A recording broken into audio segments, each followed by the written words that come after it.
All right, here we go. Let's get through another one of these videos. This one is on the graphs of basic trigonometric functions. Last time we saw what happened with horizontal and vertical stretches and how that changed what a sinusoidal graph looks like. This time we're going to start to look at translations and what translations are going to do for us here.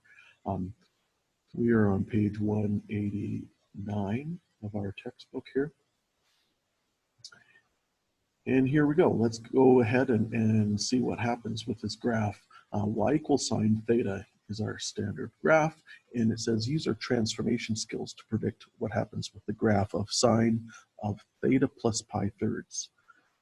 We're also going to look at theta, sine theta, subtract 2, and then we'll look at sine of theta plus pi 6 plus pi 3. So there should be no real surprises with this. If we're going to start to look at this first one here, sine of theta plus pi thirds, from what we've seen that this should be a horizontal translation to the left by pi thirds. And here we have, here's pi on our graph, and we have 6 tick marks that get to pi. That means each of these is pi over 6, which tells me that pi thirds is 2 pi 6, so it's 2 of these grids to the left. So every point is going to be moved 2 to the left. Our maximum here, 2 to the left. Our next median line intersect is going to be 2 to the left. And then let's go to this next minimum, 2 to the left there. So that's 2 pi 6 to the left. And then this last median line intersect. So it's going to be all of those points. And we can continue going to the left as well, and we can make the rest of these points. Okay. If I start to connect these in a nice smooth curve, this takes some practice, takes a little bit of, takes some skill to make it look nice and smooth like that. Going into the maximum and minimums almost flat, I find kind of helps. If I focus on that, it ends up being kind of nice to draw. So that is shifted 2 to the left. That is y equals sine of theta plus pi thirds. No real surprises. If I'm going to draw this next one, y is equal to sine theta minus 2. That appears to be a vertical translation down by 2. And so no real surprises with this vertical translate down by 2. We're going to take this blue line, this blue original wave, and we have a median line. Our median happens at y equals 0. Everything shifts down by 2, including that median line. And so our new median line is going to be at y equals negative 2. When I start to draw my curve, everything is down by 2. That maximum, the next median line intercept, the next minimum, the next median line intersect, everything down by 2. And if we go to the left and we continue this pattern, should look like this. Here's my maximum down by 2. And if I start to sketch this, no real surprises. Whoa. There we go. Not bad. Okay, so labeling this ends up being y is equal to sine theta minus 2 vertical translation down by 2. This is a key to it though. Drawing this median line, y equals negative 2, is that dotted line that I've drawn as the median. That's kind of the key to sketching this a lot of the time. Our last one ends up saying sine of theta plus pi 6 plus 3. So we've got a vertical translation and a horizontal translation. Let's start off with the vertical is going to make my median line at positive 3. And then comparing it to this curve, we're going to shift all of that up by 3 and to the left by pi 6. Keep in mind that all of these grids are each pi 6, so we're just going to go 1 grid mark to the left. So it ends up being there. We end up having,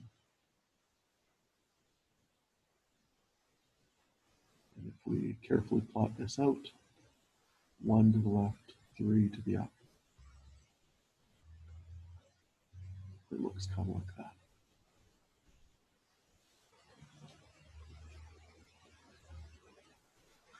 Once you kind of see the pattern, you can start to really just fill in. I'm just keep going 3 over. And I'm going to go up and then the median line and then down and then the median line. And it looks a little bit like that. Y is equal to sine bracket theta plus pi 6 plus 3. So no huge surprises. It looks pretty complex, but really there's not that much going on with it. It's just shifting this wave left and right and up and down. Our amplitude. So remember that amplitude means how tall the wave is. Technically, it looks for half of the height of the wave. So if I'm looking at amplitude, that's referring to this, the distance between the maximum height and the median height, or the difference between the median height and the minimum.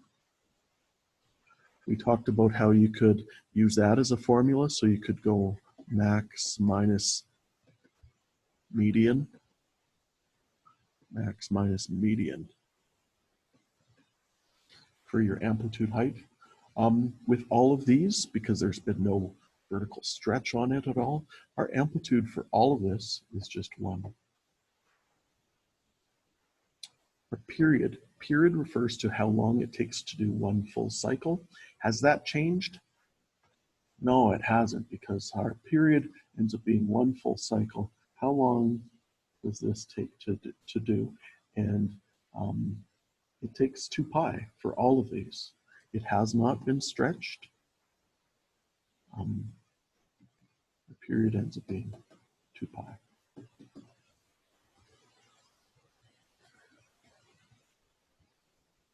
Our midline, for this first one, our midline is just y equals 0. This next one, we'd add a horizontal translation to the left by pi thirds. So that didn't change our midline, we just shifted it to the left. But this next one, y is equal to sine theta minus 2. Everything went down by 2, including the midline. And then the last one, everything went up by 3, including the midline. So that was affected for here. Domain for all of these is going to be all real numbers. And whether you write it in set notation and have the full thing with the curly brackets, or whether you just write it in interval notation, either is fine. The range will change, however. First one, the original, our range went from -1 to +1. So it did with our next one, and it didn't change until we had vertical translations. When we brought this one down by 2, it went from -3 to -1 for range. And so let's start to write these ones out. -1 to 1. Our second one, which was just a horizontal translation, didn't shift it vertically. Our last one, when everything went down by 2, the lowest height was -3. The maximum was at -1. Square brackets, because we're including, it does reach a height of -3. And it does reach a height of -1. And then our last one that went up by 3 went from 2 to 4 for height. Midline intercepts. So this is an interesting concept, and it's a little bit tricky to start with. It's asking for, where does our wave cross our midline? And with this original one, it crossed it every pi, right? Because if it takes 2 pi to do 1 full cycle, then half of that is going to be 1 pi. And that ends up being your next midline intercept. So this goes from 0 to pi. How could we write that? That midline intercept ends up being n times pi, comma 0 as a coordinate. If we think about that, as long as n is an integer, when n is 0, that means it's going to be 0, 0. When n is 1, it's going to be at pi comma 0, and then 2 pi comma 0, and then 3 pi comma 0, 4 pi comma 0. So that's kind of a fancy way of writing that. That's kind of a fancy way of writing out all of these. Pi comma 0, negative pi comma 0, 2 pi comma 0, 3 pi comma 0 is all encompassed in this. If we just say n times pi comma 0, that is all included in there. Okay. Next one. So when we shifted this left, that's going to change our midline intercepts. So when we did this second curve, we had midline intercepts at all of these points. Where was that? Well, our first one to the right of the y-axis is at 4, 6, which is 2 pi thirds, times n, and then comma 0. So 2 pi thirds, no, actually, that's not right. Let me erase that just a second here. So 2 pi thirds, and then from 2 pi thirds, from this one right here, yes, it's starting to get a little messy, I apologize for that. If we add pi, we get to that next one. If we subtract pi, we get to that next one, and then that. So it's just multiples, adding multiples of pi. So this just ends up being 2 pi thirds plus n pi, comma 0. So that's pretty heavy lifting for that x coordinate, where n is an element of the integers. We kind of did that with the previous one. Even though we didn't write it, we just wrote n pi comma 0. Really, that ends up being 0 plus n pi comma 0. Because the first one happened at the origin, right? The first one happened here. And so if we wanted in that same form, I suppose we could have that 0 on there. Don't really need it, but. Okay, the third one. Where do we have midline intercepts? Well, those happened here and here. We didn't have a horizontal shift with this curve. And because we didn't have a horizontal shift, this just ends up being n times pi. The first one is at 0, comma what though? This has all been shifted down by 2. There's my new midline was at negative 2. And because of that, n pi comma negative 2 will be all of them, where n is an integer. Whew, there's a lot going on in there. My last one, this one up here, we shifted it to the left by pi 6. So the first one to the right, we could call it this one and call it negative pi over 6, or we could use this one either way. I would tend to call this 5 pi 6, which is the first positive one, plus n pi, comma 0, where n is an integer.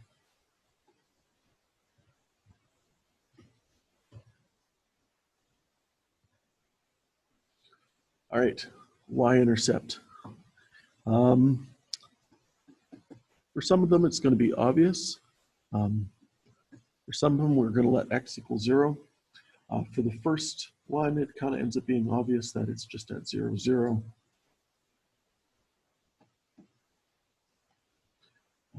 For that third one, this is at 0, negative 2. But it's going to be a little less obvious when we have this one. Unless we look at it algebraically, like, so where is this y-intercept, sorry? Where's that y-intercept? If we let x equal 0, then this becomes, or theta equals 0. This ends up being sine y equals sine of 0 plus pi thirds. just plugging 0 in for x, or in this case theta. So this is really just sine of pi thirds. But we've seen this before, sine of pi thirds. Where does that happen? Pi thirds, if we look on our unit circle, is this one. And our sine value there, the sine is the y value. So this is the tall 30, 60, 90 triangle. It's the one that's standing up. So the y, that y value is the long side. Y value is this one. And how far is that? This is equal to root 3 over 2. So if this is equal to root 3 over 2, therefore our point is 0, comma root 3 over 2. Last one, this one up here. Where's our y-intercept? It's going to be this amount, but we're going to have to add 3 to it. So if we have y is equal to sine of 0 plus pi 6, plus 3 is our formula. Sine of pi 6. Pi 6 now is the line down triangle of the 30, 60, 90s.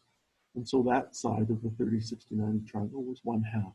And so this ends up being 1/2 plus 3, which is 7/2.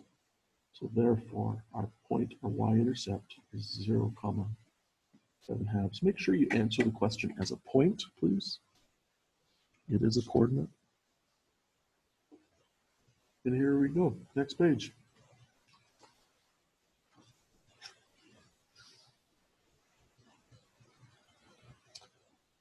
Here's the graph, y is equal to sine theta. For 4 sine of 2, theta minus pi quarters plus 1. We should have, I think it's fairly clear that is all part of the sine.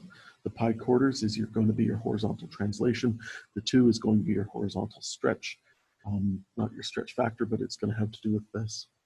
Okay, so our amplitude, quite simply, ends up being our amplitude is just 4. It's your vertical stretch. We're going to stretch this 4 up, and we're going to stretch it 4 down, and it's going to start off kind of like that. Once we get to sketching this. The period. So what we end up doing for period is period of our regular function is 2 pi. Before we've done any stretches to it, the period of sine theta is just 2 pi. And so because of that, when I do my stretch, period is going to be equal to 2 pi divided by b.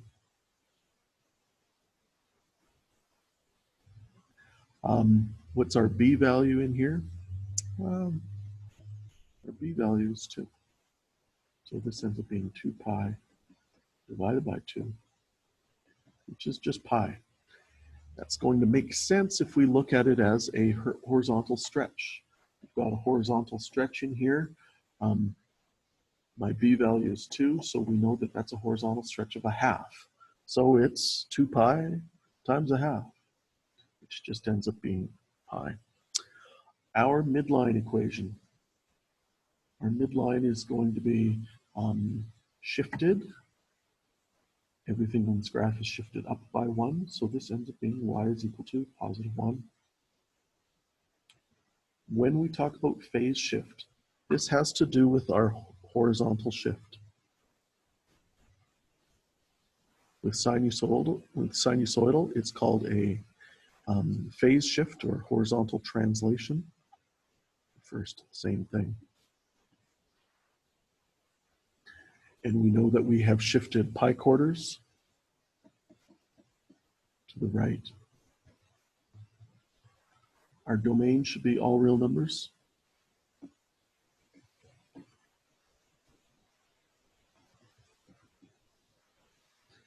range, well, we're going to have to adjust for our range. Let's come back to range in just a second here.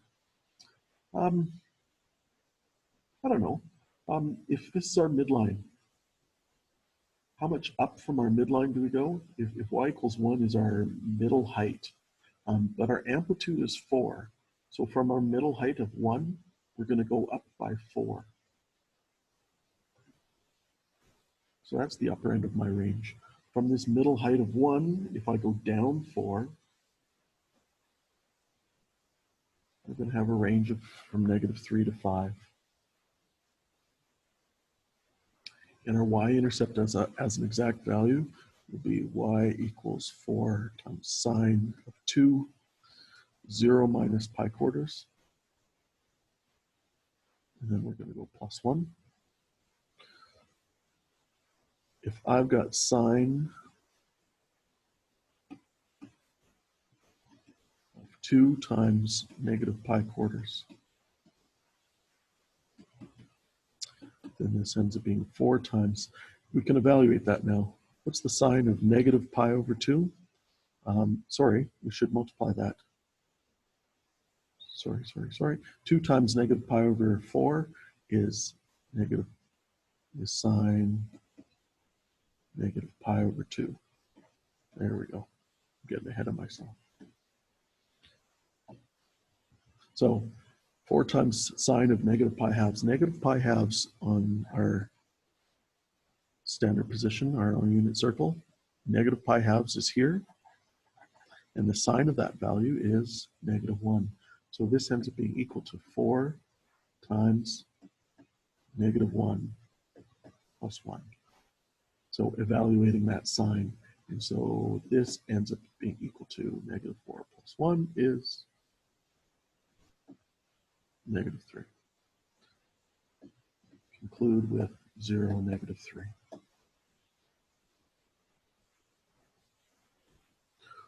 Okay.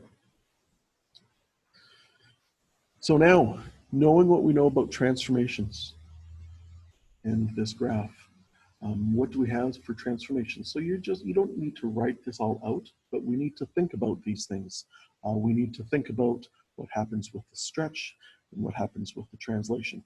Remember that when we did transformations, we needed to stretch first, and then we did your translations. We're going to see how we need to deal with this stretch. And we would stretch this thing, we would stretch it by a factor of 4, and we would stretch this horizontally by a factor of 1/2. So we would squish it to the y-axis. But then if we're going to shift it all, it's all going to, right now, it has this median line at 0. And when we shift everything up by 1, and when we shift everything to the right by pi quarters, that ends up being kind of our starting point when we're trying to sketch this graph. Let's sketch what our median line is going to be. Our median line is going to be y equals 1 because it's translated up by 1. Now, one of the things that ends up being kind of critical with this is looking at where our start point is. And when I refer to a start point for this sinusoidal curve is what do we have for a y-intercept? If I'm graphing y equals sine theta, it starts where it crosses the median line going uphill. So there's our start point for sine. If I'm shifting this to the right by pi quarters and up by 1, my start point is going to be here. It's been shifted to the right by pi quarters, it's been shifted up by 1. And now we're going to draw this maximum and the minimum. Where does it have a maximum? We looked at this with range. It's going to have a maximum of 5, which is 4 up from 1, which makes sense. So we're going to have a maximum up here. We're going to have a minimum at -3, so it just barely fits on this grid here. How long is the period? The period is now pi, so it's going to do 1 full cycle within pi. Pi is 4 grids on here. So we're going to do a full cycle by the time we get to this point here. That means a half cycle is going to be here. We have 2 median line intercepts within one full cycle. And in between those, that's where it's going to reach our maximum. And in between those 2 points, that's where it's going to reach our minimum. And this is what it looks like. So that's just for one period. It doesn't say just to draw one cycle of it. It does say, let's draw this full curve. And so let's sketch the rest of it. Every 2 grids, we should have another midline intercept. And then in between them, we're going to have max and we're going to have min.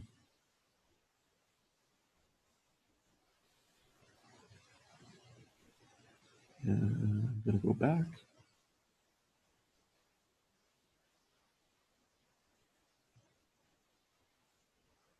And that's what this whole thing looks like. Whew.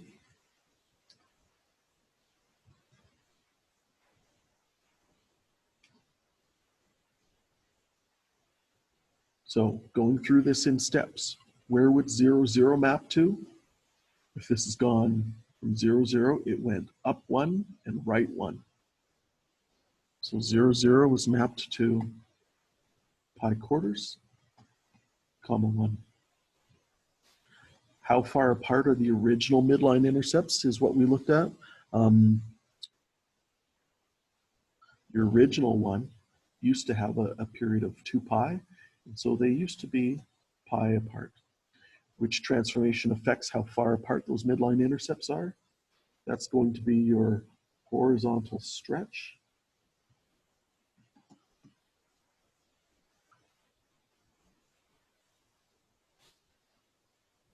What else is going to, okay, that's what's going to affect how far apart those midline intercepts are. It's going to be your horizontal stretch. How far apart are your new midline intercepts? Well, if we stretch this by a factor of a half, then they are now pi over 2 apart.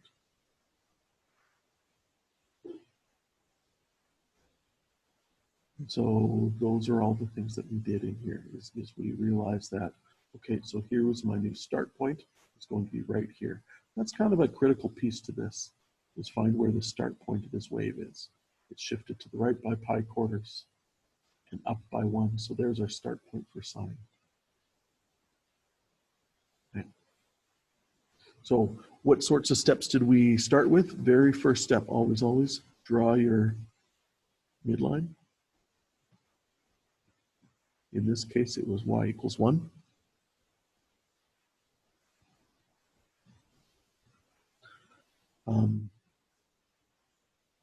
Your image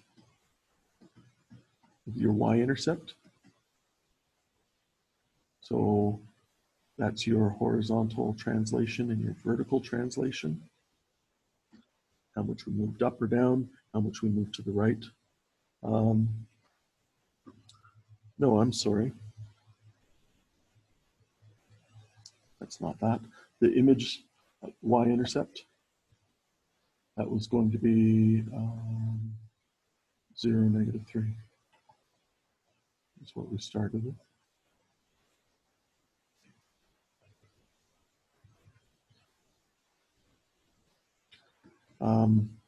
Identify your maximum and minimum heights. So we realized that we were going to go up to a height of 5 and down to a minimum of -3. And then draw your, so this was related to amplitude. How much up and how much down from your midline are we going? And then midline intercepts.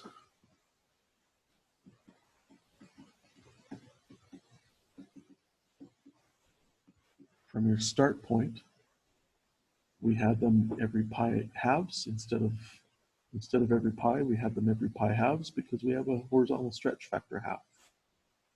All right.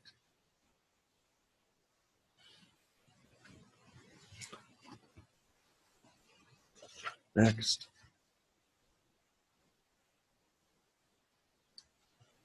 Let's go through this one. For y is equal to 3, sine half of theta minus pi halves plus 2. Amplitude. So amplitude is this first parameter. It's your vertical stretch. We're just going to call it A, or absolute A technically. Our amplitude is 3. Our period has to do with your horizontal stretch. The period is equal to 2 pi over v. 2 pi over 1/2 is 4 pi. That makes sense because looking at this, we know we've got a horizontal stretch factor of 2, right? The reciprocal of that b value there. Our equation of our midline, everything has been shifted up by 2 because of that vertical translation. So y is equal to positive 2. And our phase shift, remember that had to do with our horizontal translation. And this is shifting it to the right by pi halves. Keep in mind, this whole thing when we were looking at, when we did this in transformations, the fact that that half was factored away from theta, that was good. We needed to do that. And so we might have to do that in this section, is make sure that that is factored away so that we can correctly interpret this. Our domain, unless we have a context restricting it, is going to be from negative pi to pi. And our range, here's my midline. My midline is at 2. How far up from 2 does it go? 3. How far down from 2 does it go? 3. And so this goes from -1 to 5.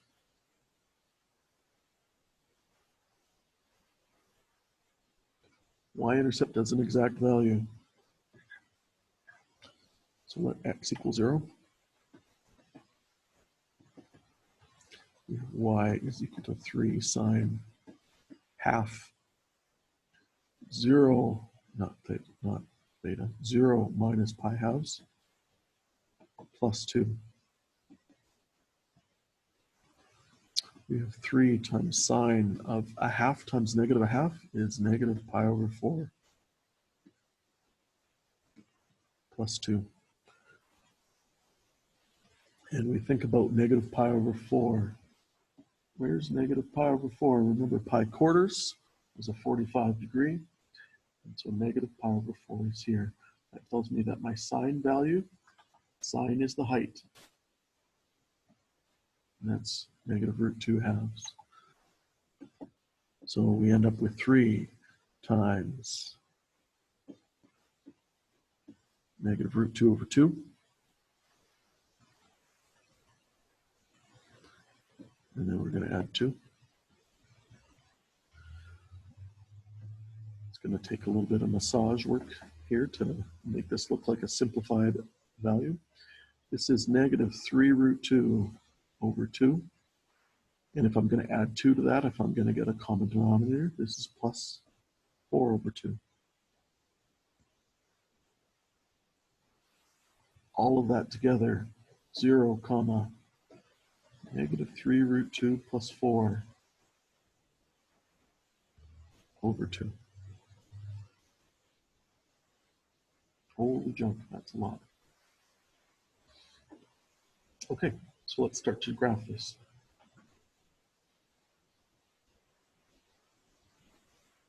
Let's start with our median line. It is shifted up by 2.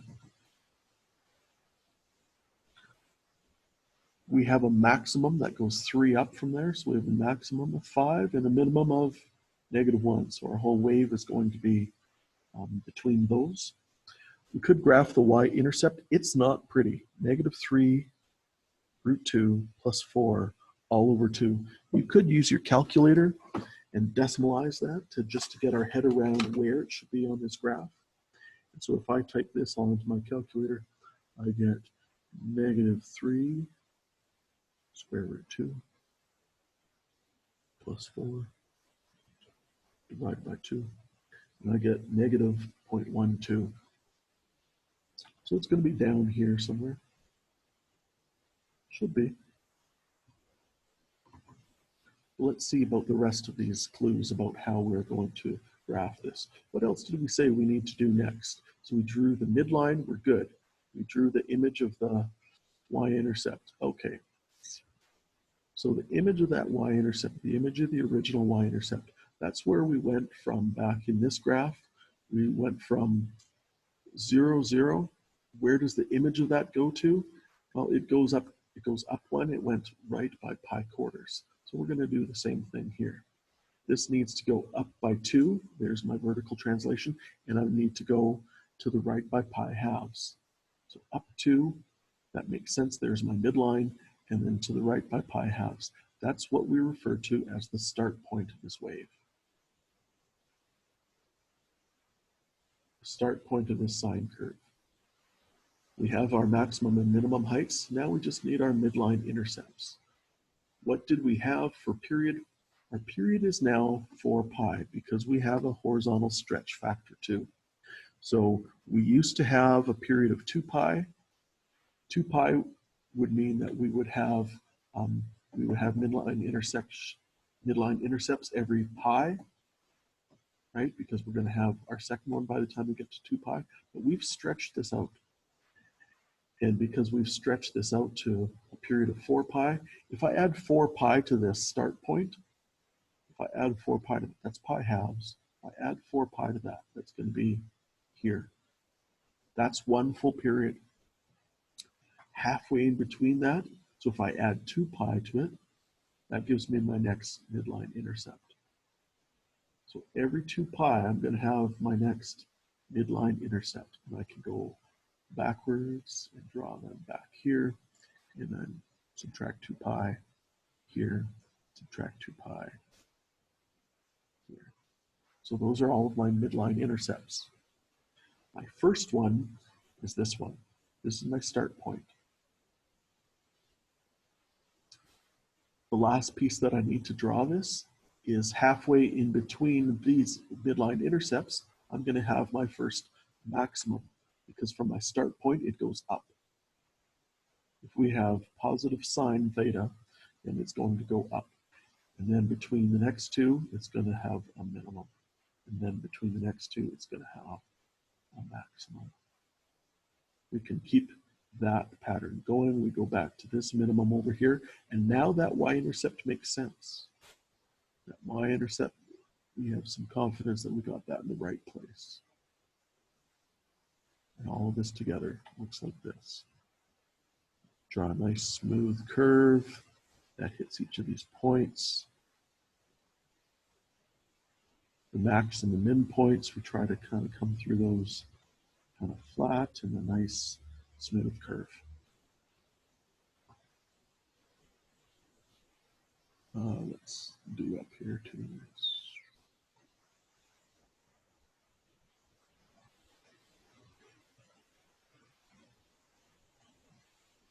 All right, and that's it. That, my friends, is how we graph these. All right. Cosine. Cosine's different. Cosine of x, if we look at the graph of cosine, our start point of cosine, when it's a positive cosine, y is equal to positive cos x. Our start point is at the maximum. And that's a critical difference with this. What else is different about this one? What else is different is in here, we're going to have to do some factoring. We have to factor out 1/2. So this becomes y is equal to, before we even start, we should factor out 1/2. So cosine of 1/2 leaves me behind with x. Be careful when you're factoring out 1/2. We're pretty used to common factoring out 2 or 3 or 5 and stuff like that. But when we're factoring out a fraction, we are dividing by 1/2, which means this should be multiplied by 2. So that is x minus pi halves. And this is the cosine of all of that. Close that bracket, plus 3 outside here. So there's your first step. That's what we did when we had transformations. So let's see. First thing, always, we have this midline of +3.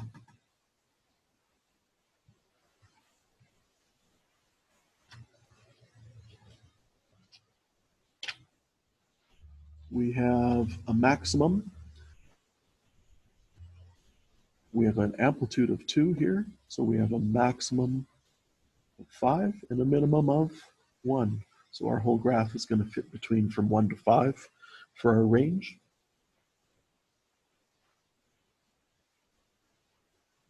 We have a start point. Now remember that your start point for cos is the maximum. So if we hadn't done anything, if we just graphed y equals cos x, y equals cos x would start at 1, and it would have a minimum of -1, and it would do 1 full cycle. Whoa, ugly, sorry. It would do 1 full cycle from there.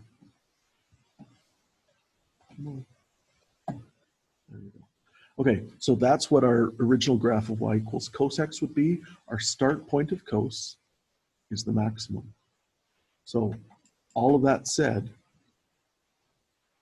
we are having to shift this up by 3, and we're shifting it to the right by pi halves. So the image of that y-intercept, the image of that 0, 1 is going to be our maximum.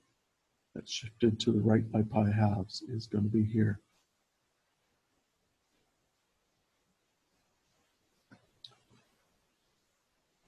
We have a period. It's going to be 2 pi divided by b. It looks like we have a horizontal stretch factor 2. We have b value is a half. So I've got a horizontal stretch factor of 2.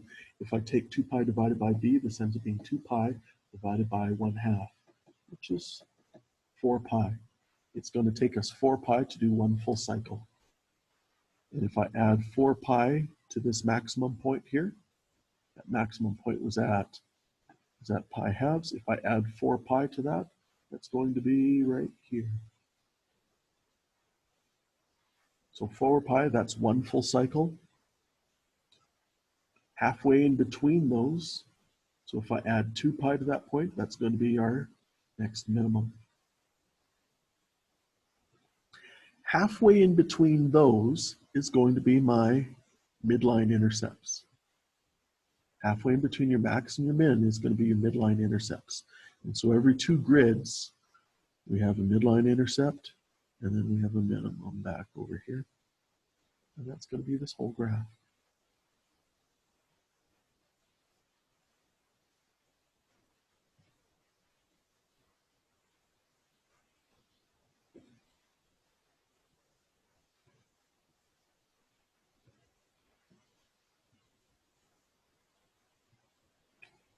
Where's the most important part of this? Where's the most important point on this wave? Right here. That's my start point for cos. If cosine is positive, my start point is that maximum. That's it. If we are showing our work, if this is a written question, we'd probably define some more of these things. We've said that period is 4 pi. We should say the fact that A is equal to 2 is equal to amplitude.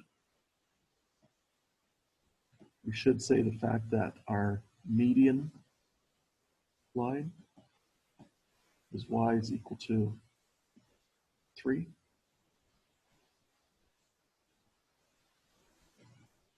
We should say that we have a phase shift of pi halves to the right. And we should show that work. And that is the end. There's a lot going on in this section. Make sure you get through this practice and you'll be okay. Thank you so much.